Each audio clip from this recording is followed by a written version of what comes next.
Burkina Faso says it has foiled a fresh assassination plot targeting its junta leaders. Authorities say the plan was set for January 3rd, with the prime target being the head of state, Captain Ibrahim Traoré. Officials claim the attempt was part of a broader effort to topple the government and throw the country back into instability.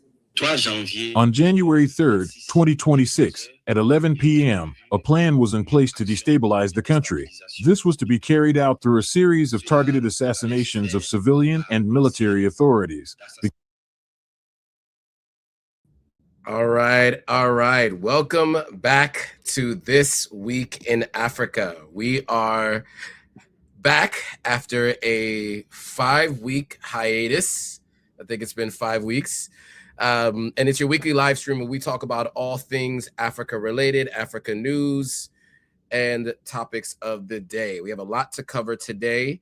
Everything from the foiled coup in Burkina Faso, Somalia, Somaliland, U.S. relations, Kenya, U.S. relations, South Africa, U.S. relations, Uganda's election, and some of the changes happening in Nigeria, and also what happened with the Anthony Joshua tragic crash. I mean, I know this happened a few weeks back, but we haven't had a chance to talk about it, so we're going to talk a little bit about that today. But before we get into today's live streams, we'd like to start with introductions. So I will turn it over to my co-host to introduce herself before I introduce myself. Hi, everyone. So happy to be back. It feels like a gazillion years since we went live, but yeah, this was a much needed break, but I missed the show incredibly. But yeah, very happy to be back. I am Gloria Ayo. I'm a creator and founder of The African Story, even though we're in transition. But what I aim to do is to tell our stories. And of course, I love to analyze current affairs and give opinions on things that have to do with the continent. So very happy to be back co-hosting This Week in Africa with Joe. Awesome. And we're happy to be back. Glad to have you back. So, obviously for all of your insights and historical context, it's always really helpful when we talk about these stories. And so I'm Joe Hatagwa. I'm the founder of Authentic African Media, LLC. We are a company that helps people move, visit, invest on the continent of Africa. We have an e-commerce store, and we're just bridging the gap between those living on the continent and those living in the diaspora. So with that, we have this weekly live stream where we talk about the news of the day. And as you can see, we started by playing a short clip, and we will get back to the video. But I do want to just give some insight before we get back into this video as to what actually happened earlier this year in Burkina Faso. So they have announced that they did stop a coup and an attempted assassination against Captain Ibrahim Traoré. That was planned for January the 3rd. The plot allegedly aimed to destabilize the government, with former leader Damiba orchestrating the attempt from exile in Togo. Officials report that funds were sourced from outside Burkina Faso, particularly Cote d'Ivoire. Intelligence intercepted video discussions on targeting Traoré and other officials, alongside plans to disable military responses. Despite facing numerous assassination attempts since taking power in 2022, Traoré maintained strong support, particularly among the youth, by embracing national sovereignty and distancing from Western influence. So we're going to play a little bit more from this video. The link is in the description if you want to watch the full thing, but we'll give some commentary on the other side. So let's get into it. Beginning with the neutralization of Comrade Captain Ibrahim Traoré, head of state, president of FASO, either at point-blank range or by an operation to mine his residence. And Burkina Faso security minister says the man behind the latest plots is a familiar name. It's Paul-Henri Sandaogo Damiba, the same general Traoré ousted from power in 2022. Damiba has been living in exile in Togo. He allegedly orchestrated the plan, raised funds, and recruited both civilians and soldiers for the attempted coup. Officials also claim that Ivory Coast financed the attempted takeover. A large portion of the funding comes from Ivory Coast, whose most recent operation amounts to $125,000. So, I would also like to point out that arrests are ongoing, as is the dismantling of the networks. Ivory Coast are yet to comment on these accusations. But Burkina Faso officials say intelligence services intercepted video footage showing suspects discussing how they plan to kill Traoré and other senior officials. They allege that after the assassinations, the plan was to disable Burkina Faso's drone launch base to prevent a military response before foreign forces could move in on the ground. Authorities say the threat has been neutralized and security around key leaders has now been tightened. This was not an isolated incident. Reports suggest that since taking office in 2022, Traoré has survived at least 18 assassination or coup attempts, with some sources estimating it as high as 30. But the irony is hard to miss. Traoré himself came to power through a military coup in September 2022. Yeah, I mean, we'll cut it there because they're talking about irony. Now, listen, I'm sure that their lives were not spared in that, but it wasn't an assassination of the former leader who was ousted. He obviously is in exile in Togo. So, I mean, that number is astonishing. The number is 18, which is the number that they have put out publicly. And I remember the last time we had spoken about this, I think the number was right around 8 to 10. And so the number of attempts are 18, some assassination attempts, some being coup attempts. Your thoughts on yet another foiled attempt in Burkina Faso? Yeah, thank you, Joe. Of course, we know there's been a lot of tension, and what makes situations like this more complex is when there are people from the inside, and by inside I mean people from the continent who are suspects of some of coups or attempted assassinations or whatever it is. Now, I did a post not long ago where I talked about leaders that were taken out, either through an overthrow or through, unalivement.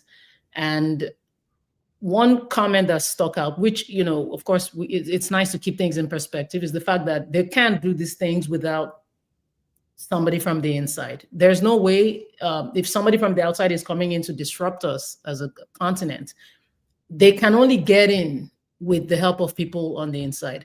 And that's why, all these are alleged, but it's still, it's very concerning when you have, a country like Cote d'Ivoire being mentioned repeatedly. We've gone into an analysis on this show where we talked about how Cote d'Ivoire keeps coming up, and of course the history of housing people who, for instance, have done awful things in Burkina Faso. And you think about Thomas Sankara, and that's why, as we've said repeatedly, this is why history is extremely important. We all remember what happened with Sankara and how he was unalived, of course, with help from the inside. His trusted friend, his person, Blaise Compaoré, who was the person who actually, worked hand in hand with foreign powers to unalive a man like Sankara. And that's why when people see threats or anything that looks like a repeat of what happened back then to Sankara, people are going to stand up. And, people might look at people who are standing up and saying, why would you prefer a military leader when democracy, if you're supposed to be, don't you want democracy for your country? Don't you want true sovereignty? But when you've had past leaders fail in their job to secure the land, fail in their job to protect the country's sovereignty, you will have people come out, as they've done for Traoré, you will have people come out to defend somebody who they believe has more of their interest at heart than somebody who would possibly sell them out to foreign interests or foreign powers. So what I see going on now, Burkina Faso is like the lab, for a new form of government in Africa that chooses, like Sankara did, to prioritize security and sovereignty over pleasing anyone, putting your country's interest first. That's what is going on with Burkina Faso. And that's why not only is he getting support from Africans on the continent, he's getting support from Africans throughout the diaspora, the Caribbean, everywhere. But yeah, we'll keep our eyes on this one. And the fact that this man could have been unalived is just scary. But shout out to his team for being on guard. Yeah, I mean, look, I over the last 2.5 years since I've been doing This Week in Africa, I mean, we've talked about it on so many occasions, the attempts on his life, and at least the coup attempts, and how they've all been foiled. And he obviously having been a part of one previously, and the thing is, he was a part of two, right? Because he helped install the former military leader, but that person did not live up to the expectations of the people, according to him and people around him and people who've reported on this. And so then he was ousted. And, the people of the country really support what Ibrahim Traoré has been doing. There's been lots of posts on this, Sovereign Media, I think, who, have a lot of folks who used to be a part of African Stream have reported on this a ton, because, they have people on the ground in Burkina Faso, so they can speak to people directly. And what you find is that people, I've of course, whatever country you're from, right? All over the world, you have people who are strong supporters of the president, right? There's going to be people who are against them. There are going to be people who support them. In Burkina Faso, there are people willing to put their lives on the line to protect Ibrahim Traoré. I mean, there are people who do civilian like night watches, and they roam the streets at night to ensure that he is protected. Even though he has a strong military force, there are civilians. And that's the difference between why people want to call this a revolution versus calling it a coup. A coup is usually 4 to 5 people and a foreign backer, taking over a country. In a revolution, I think where people feel like the country is behind it. There's a movement behind it. And obviously, since he's been in power, he's made a lot of strides in the areas of dairy and natural resources and farming and a number of other things to ensure that the country is wiping out its debt, is putting people to work, and is actually giving people a fighting chance and producing their own goods for export, and then building other trade partnerships that, of course, anger the West. So I think it'll be interesting to kind of follow up and see over the coming years. He has another, I think, 4 years in this particular role. So we'll see, what happens at the end of that 4 years.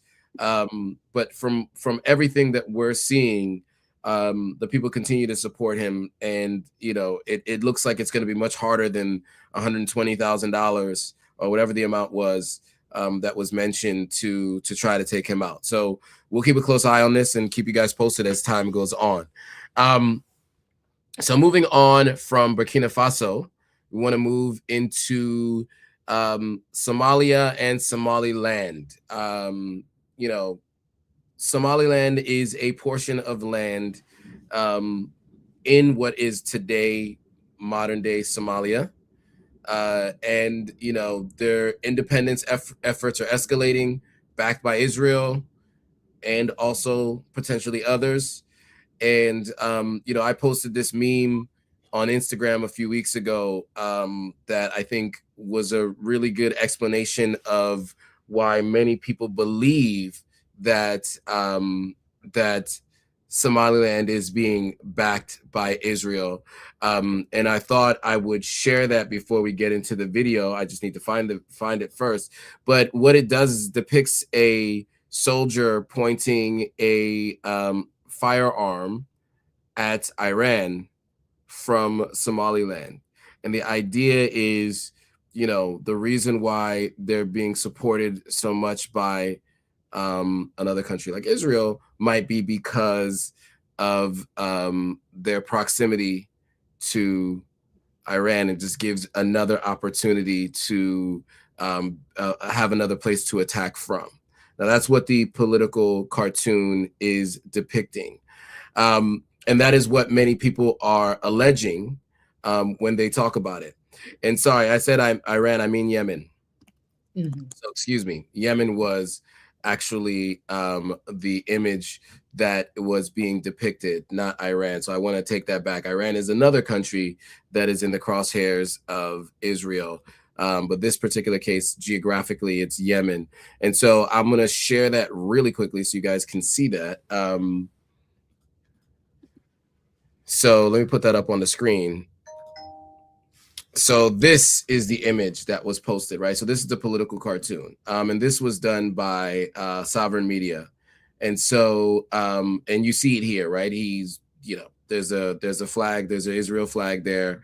The army soldier has a, you know, Israel flag on his back. And then, of course, he is pointing a firearm at Yemen. So that's the idea. And that is what is speculated by Israel's continued support of, you know, a potential break off of Somaliland from Somalia.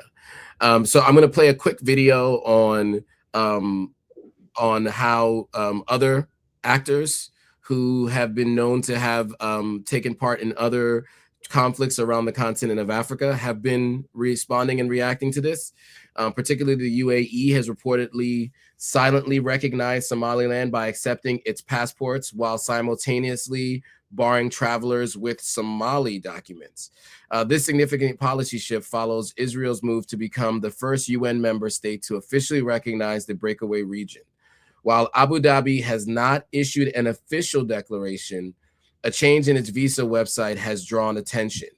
Abu Dhabi's move aligns with its deep-seated strategic interests in the Horn of Africa. Central to UAE strategy is the port of Berbera, managed by Dubai-based DB World, which offers a vital alternative to Djibouti in the Gulf of Aden. So by strengthening ties with Somaliland, the UAE aims to secure its maritime influence and counter regional rivals like Saudi Arabia, which remains allied with the federal government in Mogadishu, Somalia. So with that, I am going to play this video and we'll have some commentary on the other side.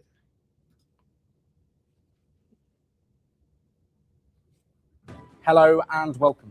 Our top story is from Somalia's breakaway region, Somaliland.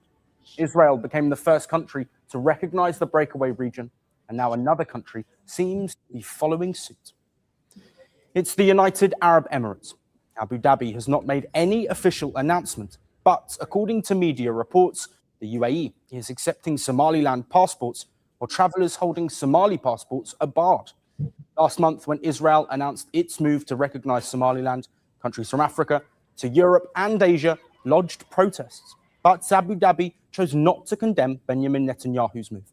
Abu Dhabi has its own strategic interests in maintaining ties with both Israel and Somaliland. Starting with Israel. Back in 2020, Abu Dhabi broke away from decades of Arab consensus and normalized ties with Israel by signing the Abraham Accords. Though the UEA criticized Israel's offensive in Gaza, it has maintained diplomatic ties with Israel, which is a close US ally. Now, coming to Somaliland, the region unilaterally declared independence from Somalia in 1991. The smallest territory has its own passport, currency, and army, and it is seeking global recognition for decades. But Somaliland's strategic location makes the region important. It sits right next to the Bab el-Mandeb Strait. It is a narrow stretch of water through which nearly 30% of global container trade passes.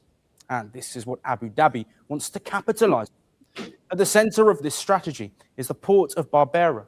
A UAE-based company runs the port, which is a strategic alternative to Djibouti in the Gulf of Aden.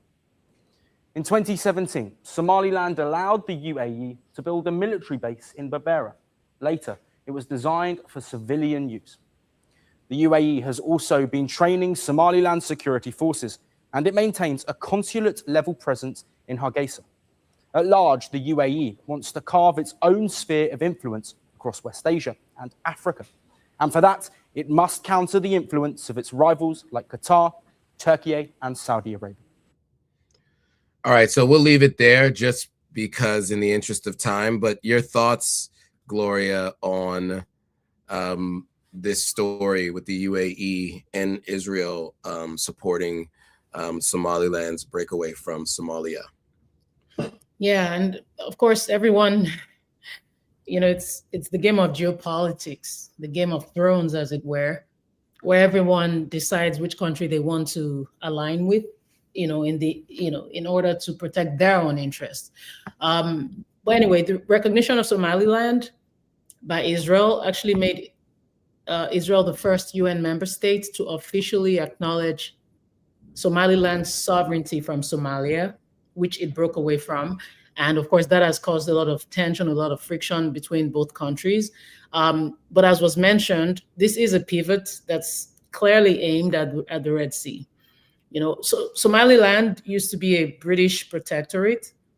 And after it gained independence, it entered a voluntary union with the former Italian Somalia just days later. So this union with Somalia disintegrated through a brutal civil war that happened in the 1980s.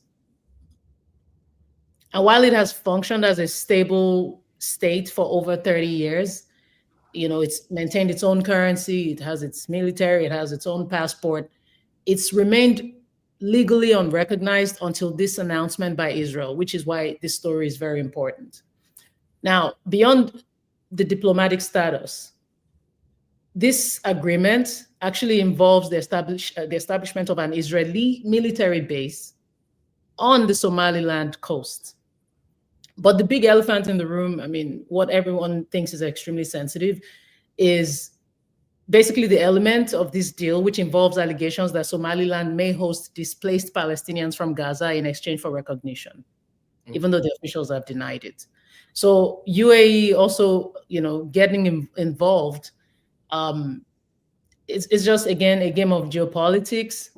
And whenever it's people from the outside coming in, and it just gets so muddled. And of course, we as Africans think we always need support. I'm not against allyship, but we always feel we need support from the outside. And then I guess we'll just watch to see how this develops. Yeah, and I'll say, anytime you have a civil war in a country, you have a number of displaced people, refugees especially. And so, this civil war in particular led to a lot of refugees in the United States, right? Mm-hmm. And so that kind of leads to the next one, because I think you said everything. So there's nothing really more for me to add there, except the fact that this led to a huge refugee status in the United States throughout the 80s and 90s, right? And so you even have politicians now particularly in Minnesota, right, who and large numbers of Somali refugees, including Ilhan Omar and many others, who now live in Minnesota. And so there has been a widely publicized fraud case that happened, which, by the way, was led by an American person. However, there were many Somali people involved, but it wasn't led by an American Anglo-Saxon heritage American who led the ring of fraud.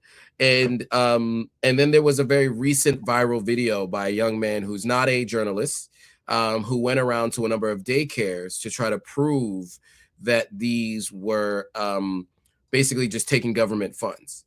And I think it's been largely debunked. Most of what he did, he went during non-hours. He argued that the daycares were locked. That's what daycares do. They lock their doors, right? Do daycares just allow random people with cameras and 2 big security guards to try to come into a daycare? Generally, no. Right. So, and of course, he did not go during office hours. That's all been proven, which then helps to understand why there weren't any kids around. But he's going up to a daycare and saying, where are the kids? You have kids here? Where are the kids? So, of course, they're going to act with a little bit of a response to that. So, but all of that tied in with an actual story of a fraud case that did happen has led to a pretty aggressive approach by government agents in Minneapolis and in Minnesota, which led to, of course, the unaliving of someone recently. But let's talk about this particular story, because Trump is calling for mass arrest of Somalis in Minneapolis. So the Trump administration has intensified its crackdown on the Somali community, both within the United States and abroad, citing a report alleging that Somali couriers moved nearly $700 million in cash through the Minneapolis airport over 2 years. Trump have called for mass arrests in Minnesota. He has also accused the community of being involved in a $1 billion fraud scheme. Beyond domestic policy, the administration has also halted all aid to Somalia, accusing it of seizing U.S.-funded humanitarian supplies and destroying the World Food Program warehouse. The suspension comes as Somalia faces devastating drought and severe insecurity. So we'll play a video very quickly and have some commentary on the other side.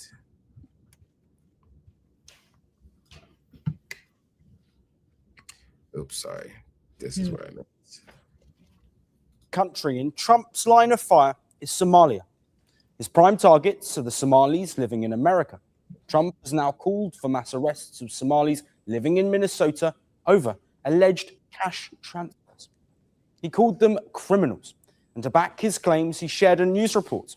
The report alleges that Somalis were transferring cash via the Minneapolis airport at an abnormal rate.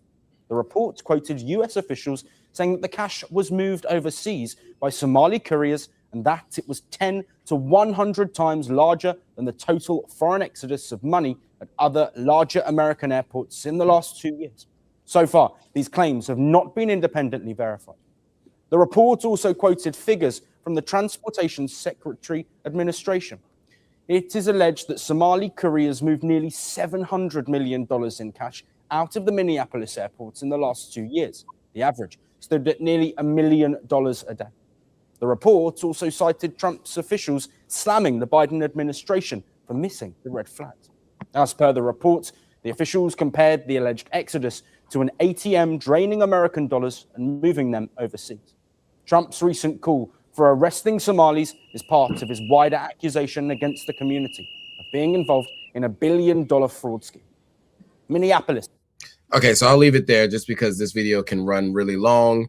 And just to give you guys some more insight very quickly, I just want to share the tab here of the nonprofit leader who was actually responsible for a wide fraud case in Minneapolis. She does not look Somali to me. You let me know, those of you who are watching, if she looks Somali to you. But, you know, you guys tell me where you think she's from. This is not being brought up at all. But this is the woman that was ahead of the fraud scheme. And it's the Feeding Our Future nonprofit that Amy Bach was the leader of. So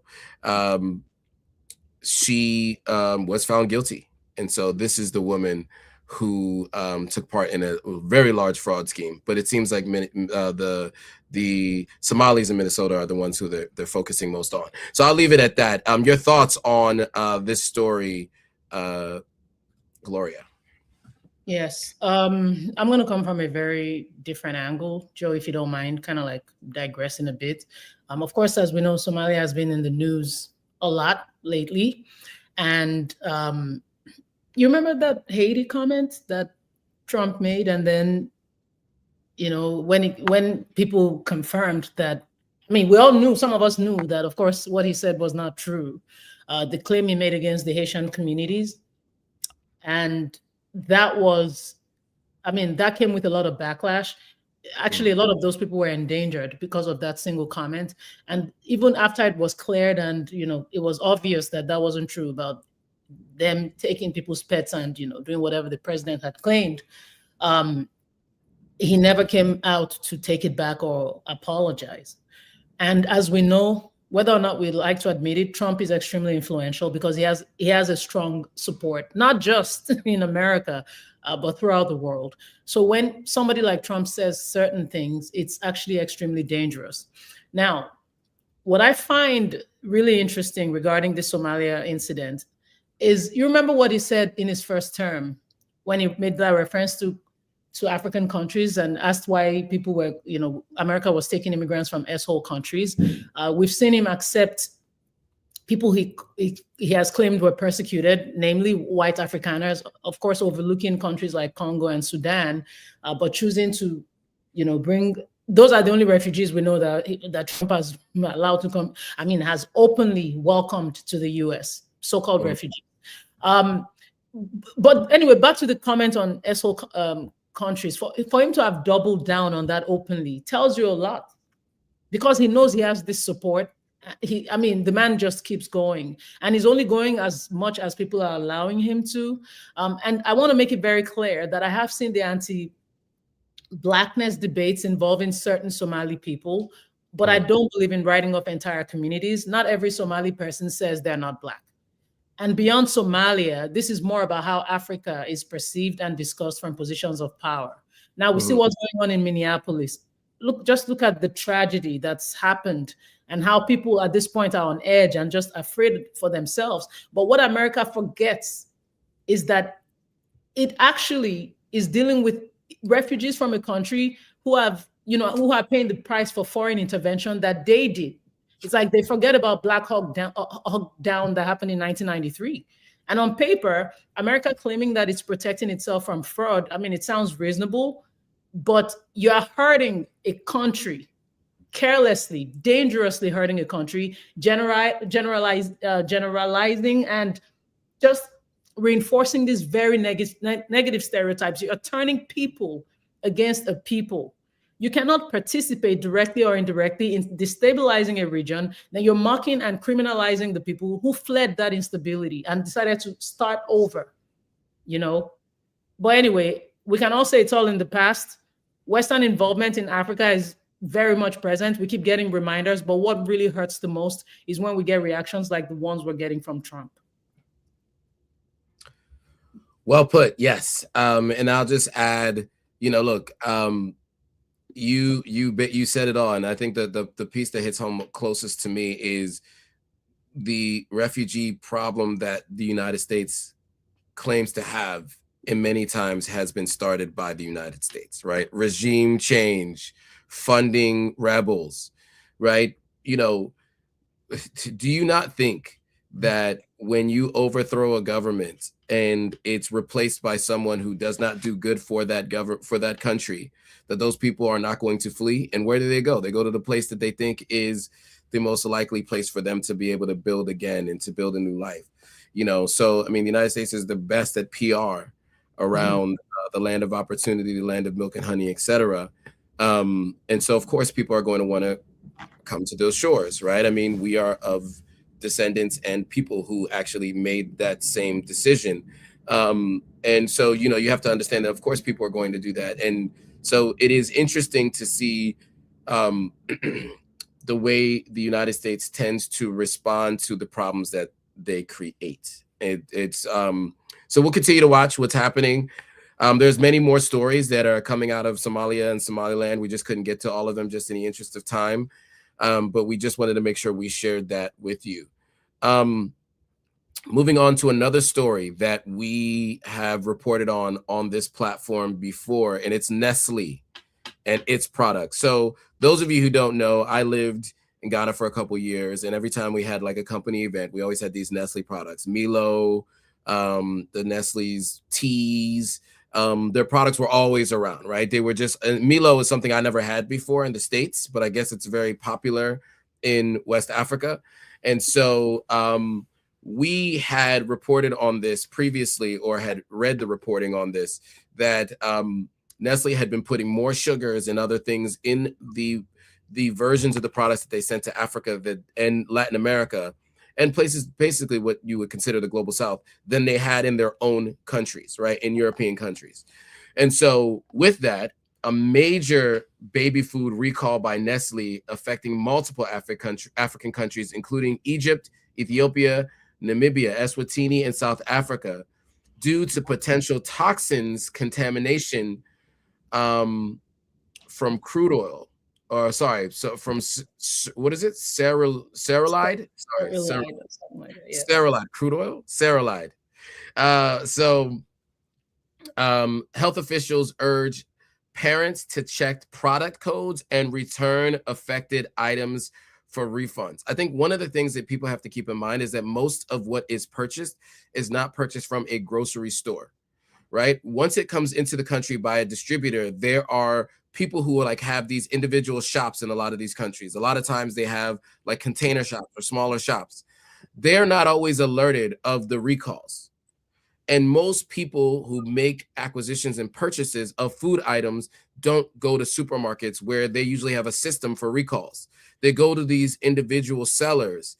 Those people are still selling. This thing happened with Maggi as well. Maggi's a very popular spice that people put in their food. Maggi had a recall. Most people were not aware and consumed the recall Maggi because you buy it from the person across the street from you. I don't have any images of it, but it's generally like a smaller shop that's selling, you know, like a consignment shop, but selling these items. So anyway, my point is that they were supposed to check the codes, return affected items, and get refunds.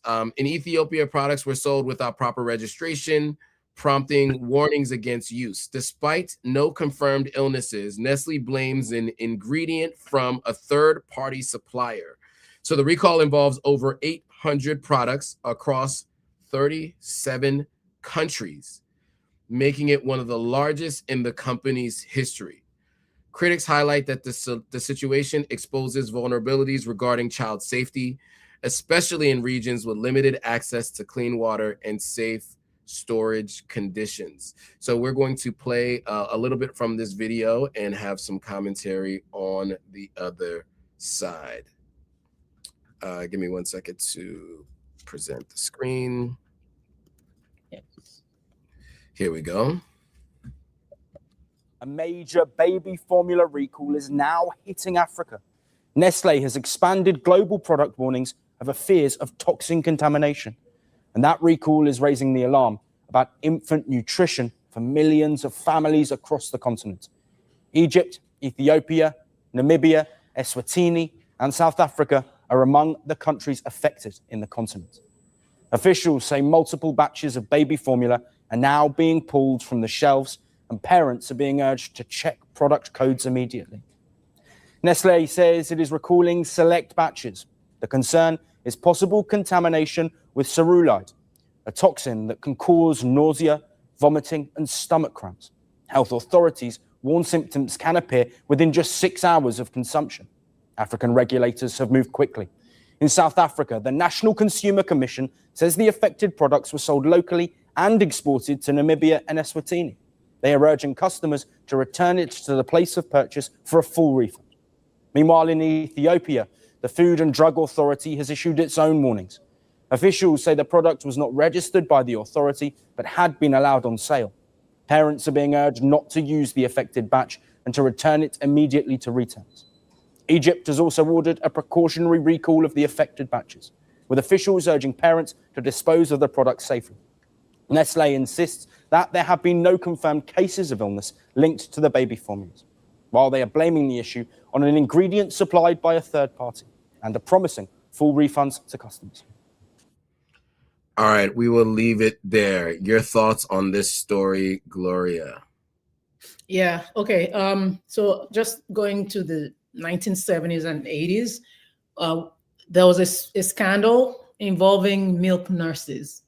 And during that era, Nestlé was accused of aggressive marketing in developing nations, allegedly employing saleswomen to dress up as nurses and go around convincing mothers to abandon breastfeeding in favor of formula.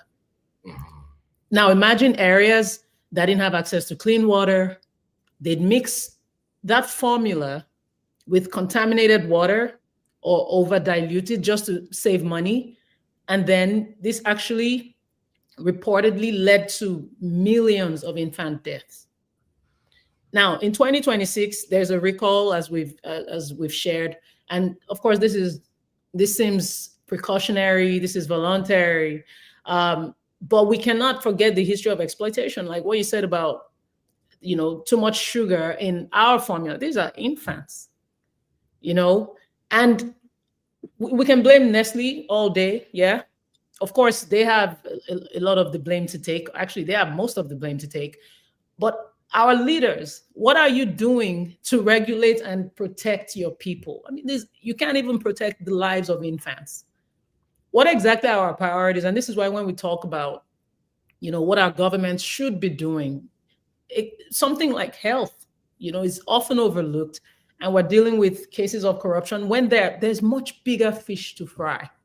If the EU is able to protect its country, I mean, that products you will not take to the EU, that products you will not take to America, but Africa has become the dumping ground, because they know the governments are not going to do anything. That's the only reason Nestle does what it does. Our governments inadvertently or otherwise enable this. What African nations need right now, more than ever before, we need food sovereignty. There's urgency, as far as localized production of infant nutrition. We can localize this stuff. It doesn't have to be foreign. And please do not demonize breastfeeding. Nothing will ever replace it. It's number one. I don't know which mother needs to hear this. If you're able to breastfeed, and I'm not trying to, put pressure on you, because I know sometimes it can be difficult for mothers, but please do not demonize it. And that's why that scandal in the 70s and 80s was huge. For them to have gone that far just to sell products, they don't care. They don't care about the lives of Africans. It's really unfortunate. Yeah, I mean, look, capitalism rules all, right? This is the world we live in. And so it's all about, increasing profits and margins at all costs. Most people don't care. You have the same issue with fake drugs being sold, right, in the pharmaceuticals industry across the continent of Africa. Same issue, right? I mean, there isn't a one body across the continent that handles these kinds of things. Every country has its own FDA, like a Food and Drug Administration, and so you have the same thing affecting many countries, and they don't even know. Right, there's no inter-country communication, and this goes back to what you said about the leadership, and also just in terms of the separation. Each country just feels like they should focus on themselves and outside assistance outside the continent instead of working together within the continent. I think we'd learn so much more, and we'd be able to prevent these kinds of things. So to be clear, cerulide is a toxin produced by some strains of Bacillus cereus, which is related to, and so it is a potent cytotoxin that destroys mitochondria. It causes nausea and vomiting. So this is what traces of it ended up in these Nestle products. Don't know what it's used for, but just wanted to give people a little bit of insight into what it is. So yeah, I mean, look, at the end of the day, it all comes down to capitalism. And I am not going to demonize capitalism. I just think that we should be, it should have guardrails, right? Obviously, because people will do what's always in their own personal best interest, even if it impacts large groups of people negatively. It's just where we are in the world today. It's just how it works. And so we do need guardrails, and that's why some form of regulation around food and drugs on the continent-wide is absolutely necessary, but done by competent Africans. It does not need to be done by Europe or the United States or anywhere in Asia. It does need to be done by competent Africans, and that's what we'd like to see. Those are the things that we call for, right? When we talk about all these things, it's like sovereignty. And competent sovereignty. Okay, so with that, we'll move on to the next story. So on the topic of health, so speaking specifically to health and the story of Anthony Joshua and what happened was right around Christmas Day 2025. We haven't had a chance to talk about this because it's the first time we are doing a live stream since then. Real quick recap for those who aren't aware, right? Anthony Joshua was in a vehicle with two of his friends. One of them is his personal trainer outside of camp. Another one is a trainer that works with him within camp. And Anthony Joshua and the driver were the two people who survived. He was sitting behind the driver. His two friends were sitting on the passenger side and the back passenger seat. And the accident that occurred was a fatal accident where the driver went to overtake another vehicle and hit a parked car. And with that, the two people on the right-hand side of the vehicle perished. And so, I did a live stream a couple of weeks ago, maybe it was last Monday. Yeah, it was last Monday when I was traveling about, what I see being in West Africa and just being honest about vehicles overtaking other vehicles and driving recklessly and dangerously. And so that was one piece of the story, which I didn't hear much about. Many people were talking about the fact, two things. One, that Anthony Joshua didn't have police escorts, considering he just had what most people say an $80 million payday. The other thing was the fact that there was no emergency response system or like ambulance service that was able to pick him up. He had to be escorted to the hospital and then, from what I understand, evacuated out of the country for medical treatment. Now, there are like layers to that. Before I give my opinion and my thoughts on it, and the fact that there is actually there is a sort of a positive story that comes out of this, right? And the fact that there's hospitals being built and people taking their private wealth into their own hands and to make some adjustments and to try to fix some of these challenges. Because I think some of the biggest issues is the public hospital systems that don't pay doctors well, that are in conditions that aren't up to the par for the size of the country or the GDP of the country or the funding that it can get and should get and does get, but it doesn't go towards these things. But I think before I give my opinions and my thoughts, I do want to turn it over to you, Gloria, because this had happened in Nigeria. And I know obviously this is your country of origin. And so I wanted to get your thoughts on this Anthony Joshua story and then the subsequent story that you wanted to talk about in terms of the hospital being built. Yes. And did you want me to also touch on the Chimamanda Adichie angle? Yeah. Yeah. Okay. So for those who are not aware, and Joe has spoken very well, basically covered, the car crash, which was very tragic, that happened in December involving Anthony Joshua. And sadly, he lost two of his close friends. And then Chimamanda Adichie early this year, lost her child, one of her twin boys. The twin boy had what they thought was just a minor cold, and they went to get it treated, and it just escalated, and there were things that were done, and according to her, the boy was given too much propofol, and before you know it, cardiac arrest, he's gone. So what makes this really ironic and sad is the fact that these are two very powerful global figures. They're not just superstars in Nigeria. These are superstars globally. And for them to have encountered these kinds of experiences lets you know that when there is failure in government, it affects everyone. Nobody is immune to, something tragic happening on that scale. I mean, these are huge tragedies. And yes, I do agree that these things could have happened anywhere in the world. I mean, I've heard cases of people who left Nigeria for treatment abroad, and it ended up being very tragic. So I'm not here to, just say Nigeria bad, the rest of the world great. No, that's not the point.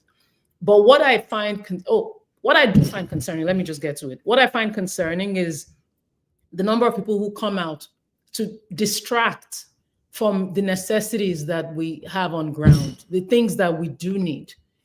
The world was basically analyzing the car crash, talking about how Nigeria does not have an emergency response system. On a global level, that was so embarrassing to watch. Something as basic as an ambulance coming, we didn't have it. I mean, look at the close friends just being on the road as they were, like their bodies, like that was just very, very hard to watch. And I didn't even mean to watch it. I thought it was maybe just clips from, because I got it right after it happened. And I'm like, I deleted it immediately. That was so awful. I couldn't sleep for days. The point I'm making is, we're expending so much energy trying to explain away how it could have been in any country in the government, when we should just collectively hold our government responsible. There are certain things that are not negotiable. I just talked about that when we're talking about the Nestlé situation. Healthcare is not negotiable. Regulation of health services, regardless of how big the hospitals are, as was the case with Chimamanda's child, is not negotiable. You ensure that hospitals do what they're supposed to do. When that case with Chimamanda's child happened, the hospital put out a statement basically clearing itself of all blame, and then talked about, it's going, saying it would do some investigation. But you already basically absolved yourself. Mm-hmm. And then you're going to talk about going, investigating. It's just sad. I call it a state of anyhowness. But when you have division in a country, as you've had in Nigeria, as we know with the last election, when the people are divided, we're not able to just collectively speak. It's not about castigating the government. It's about asking them, holding them accountable to do things that are basic, that God forbid could affect you, defending them, and trying to distract from those things that are supposed to be urgent. But when even you who defends them, you don't treat it as urgent, then they won't. And God forbid, we keep having these kinds of cases. Imagine the ones that we've not heard about, the ones that don't, that are not children of people on the level of Chimamanda, or that are involved in car crashes, but the people in there are not known, as was the case with Anthony Joshua. We all know him, So these cases go on. That road where that car crash happened, every other day, I think based on the statistic I've seen, based on my research, every other day there's the loss of life on that same road. We haven't heard of any more since, but instead of, again, expending so much energy defending, let's hold our governments accountable, and the governments just do right by the people. That's all we ask. But shout out to Folorunsho Alakija, who has established a training hospital, state of the art. That's something that you would expect the government to do, instead of, spending all this taxpayers' money flying abroad for treatment. Mm-hmm. Like, spend so much time outside the country getting treated. But, Folorunsho was able to put money, establish a state-of-the-art facility, and hopefully we get more like that. And I hope it, something great comes out of it, but I think it's a great first step. Yeah, I agree 100%. And, look, I have this thought process, and I say this all the time, regardless of the country. I do believe that government officials should be required to go to public hospitals and have their kids go to public schools. I think that would change the state of public hospitals and public schools everywhere in the world if that was the case. Right now, if the politicians aren't required to see the states of the hospitals that they send money to, and they're responsible for building and maintaining, they're not going to do anything to fix them. So some numbers that came from, Africans All Free. Now, I'm sure they've gotten this from, some sources, but these were the numbers that they posted in this particular post that I showed on screen. 16,000 Nigerian doctors have migrated out in the last 5 to 7 years from Nigeria. According to them, 48.9% of major Nigerian medical school graduates go abroad within the last 15 years. According to them, they also mentioned that 55,000 doctors have left to serve are left to serve 200 million Nigerians. So what they're saying is that would average about 3.9 doctors for every 10,000 Nigerians. That is, obviously, hospitals are overwhelmed. There just is no way to get adequate care to the growing population there. And this is something that does need to be addressed. And, we have to call it out. I mean, if people don't know, they're not going to do anything about it. So, look, we are not here to make disparaging remarks about any government, but we do need to call out some of the challenges that we see, so that those who are interested can work on solutions. Now, moving on from this story, there was one final story we wanted, or a couple of stories that we wanted to go into, but in the interest of time, maybe we can just run through them as headlines, and then we can kind of kind of wrap it up. So there are elections in Uganda happening very soon. You guys might remember Museveni. Was it Museveni? Museveni? I don't ever know how to pronounce his name. The president of so he's the president of Uganda. He's been in charge for over 20 years. There is a popular younger candidate who is popular amongst the youth. In fact, the election is happening today, and it pits longtime President Museveni against popular singer turned politician Bobby Wine. Museveni, who held power since 1986, I was 2 years old when he became the president of the country, is seeking to extend his 4-decade rule amidst growing international concern over democratic backsliding. The campaign trail has been defined by volatility. Bobby Wine, often seen wearing a bulletproof vest, has faced repeated detentions, and his supporters have encountered tear gas and mass arrests by state security forces, with other major opposition figures also sidelined as well. And if I remember correctly, I think his bodyguard, Bobby Wine's bodyguard, was arrested by Museveni's son or some security force at one point in time as well, over the last couple of months. So your thoughts on the election that is happening today in Uganda? I can't wait for next Thursday. But shout out, meaning would have seen what would happen. And hopefully we have positive things to share from this election. Hopefully the people's will counts. You know, as soon as Museveni declared it was running yet again, of course, that wasn't a surprise to us. And I hate to have that attitude, you know what I mean, of seeming resigned to fate, or to, you know, because we've seen the pattern with certain leaders and we almost know how it would go. And that's why, you know, going back to the Traoré story, you know, when you have people like Traoré step in, I mean, can we see why? How can somebody hold on to power for decades, refusing to leave, since 1986, refusing to leave, and he thinks he should run yet again? Is there nobody else who can do it? But anyway, shout out to the people of Uganda. Bobby Wine, good luck. Yes, good luck. I have a couple of friends who are Ugandan who are voting in today's election, and they are very big Bobby Wine fans, and that is who I know they are voting for. They are not optimistic that he will win. They are pretty sure he won't win, but they're still going out to exercise that civic duty. So we will keep a close eye on this election, and next Thursday we will give you the update. So we'll probably know within a few hours, knowing how these things go. Free and fair, yeah, I doubt, but and a result will be out. So we will keep you guys posted as we learn more. Moving on to the next story, Kenya pauses $1 billion China trade deal after pressure from the U.S. president. Kenya has paused a significant trade deal with China valued at nearly $1 billion due to the pressure from the current administration. The trade agreement, pending cabinet and presidential approval, involves tariff cuts on Kenyan exports like tea, coffee, and fish, which would help reduce Kenya's trade deficit with China.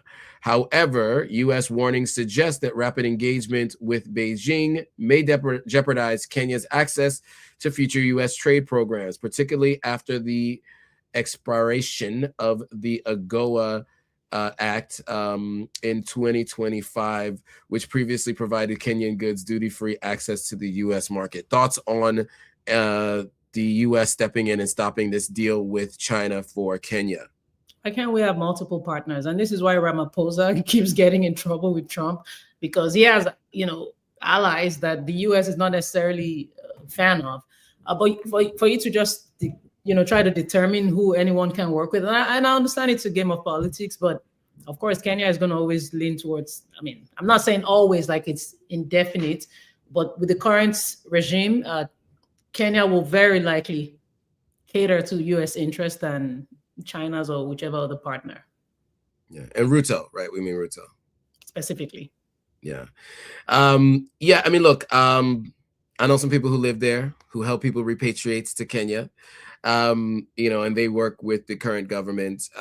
So, you know, one of the things that that comes up a lot when you talk to folks who are living there is, you know, there's kind of two different worlds, right? Like in many countries, right? There's those who move there and who live a life that they could never imagine. And then there are those who are on the ground protesting every day just because they see the way government funds are being spent. I mean, we talked about that $2 million plane flight that should have cost no more than $80,000, including all of the security.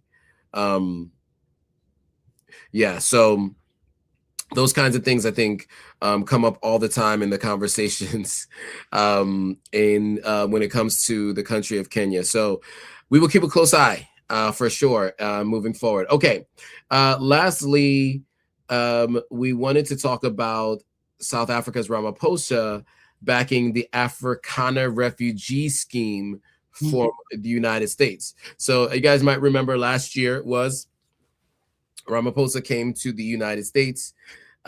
He was shown pictures of Congo and was told that these were Afrikaners that were under a quote unquote genocide in South Africa. And so that led to a refugee program allowing 60 at the time. I think the number has increased refugees.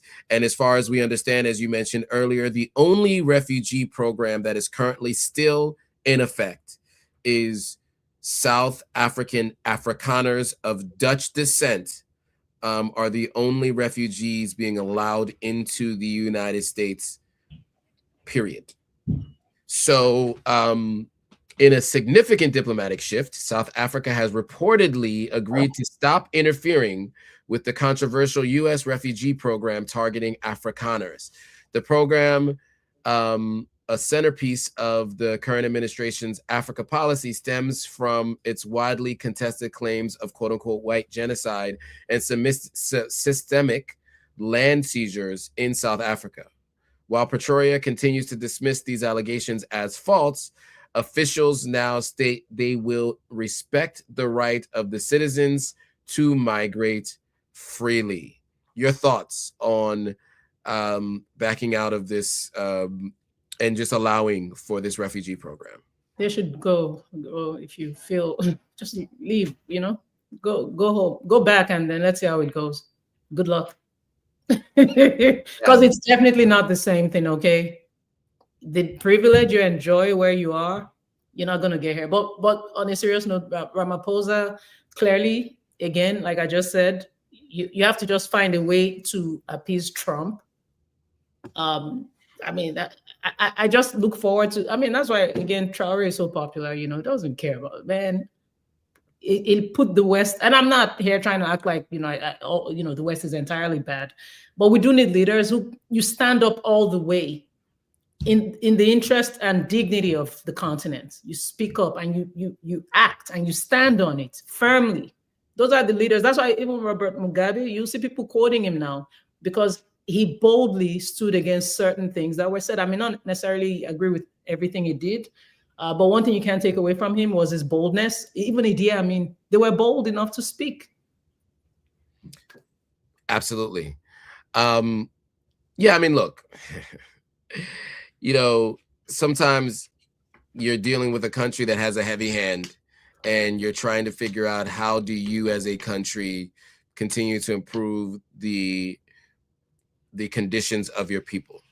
And if we're going to be charitable about it, I guess we would say in some of these cases, you have to choose your ally. At least that is the way they are disclosing it, right? That's the way that they're communicating their decisions on the continent to make these kinds of decisions. Mm-hmm. Yeah, and I agree with you. Go. I mean, the thing is, I just don't like when you have an immigration policy that is specific to specific people. So, you know, there are many dreamers, people who are DACA recipients, right? Deferred Action for Childhood Arrivals, people who came as children, whose parents overstayed a visa, they had nothing to do with it. They don't have a pathway to citizenship today, right? Meanwhile, what I'm understanding is that there's been a pathway to citizenship set up I guess through executive order, for these quote unquote refugees, Afrikaners from South Africa. So why can't all these people who've been paying taxes, contributing to American society, many of which are in their 40s, 30s, 20s, even 50s, who have been paying taxes to the United States, contributing to the U.S. economy, don't have a pathway to citizenship, but you can have a pathway to citizenship for those who are voluntarily leaving a country that does not persecute them in any way. I think it's interesting, and I will leave it at that. So a couple more stories that we could go through. I guess we could kind of do rapid fire. Oh, I was going to say Elon Musk accuses South Africa's discrimination because the Starlink license wasn't approved by South Africa. Any thoughts on that? On Elon? Elon, stop it. Stop crying. Stop whining. We're tired of it. Bye. Yeah. Why don't you just stay in America permanently as a refugee? I'm sure the people will rejoice and be glad. Next. Last thing I'll say about Elon is this is another thing that we need to be better at on the continent. Starlink is far and above the best product for internet connectivity on the continent of Africa. Now, as far as I've seen it from everyone I've spoken to, and I've spoken to people from at least 15 different countries. I know there's 54, but these are all the countries that they say are the most developed. So you tell me if you know anybody who has a better internet connectivity than what's happening with Starlink. That's the reason why people are holding their nose and buying Starlink,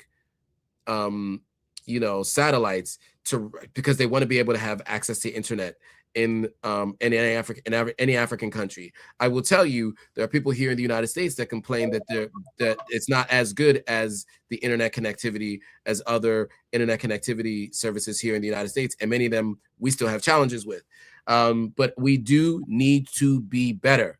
There are a lot of monopolies or duopolies in a lot of these countries. There's not a lot of competition, and therefore they don't feel like they need to improve their services. And the services are bad. They are bad. And listen, I wish that wasn't an option that people have to take, but everybody I talk to who has to upload video files, download video files, has to do Zoom calls or Google Meet calls for work, especially people who work remotely. Every single person I talk to complains about this, no matter what country they're in, and they're all looking at Starlink as an alternative. So we need to do better on the continent. Yes. Okay. We'll leave it at that because at time, Gloria's alarm is telling us it's time to go. Oh no, sorry, guys. Joking. But no, we are over time, guys. I'd love to keep this going, but we are over time, and I do have a day job, so I do have to get back to my day job. But any final thoughts, Gloria, before we go? Just thank you all for tuning in. Don't forget to check us out on all socials at authentic_African. I think in most places except Instagram. Except Instagram. No, it is on Instagram. Oh, that's Instagram. Just a version of Authentic African. Got it. And then Authentic African everywhere else. I'm at the Gloria Ayo everywhere. But yeah, thank you all and see you next week. Yes, like, comment, subscribe, share this with anybody you know who's interested in what's happening on the continent. We go live every Thursday, so check us out. And with that, thanks for watching. See you guys all on the next live stream. Bye, guys. Bye-bye.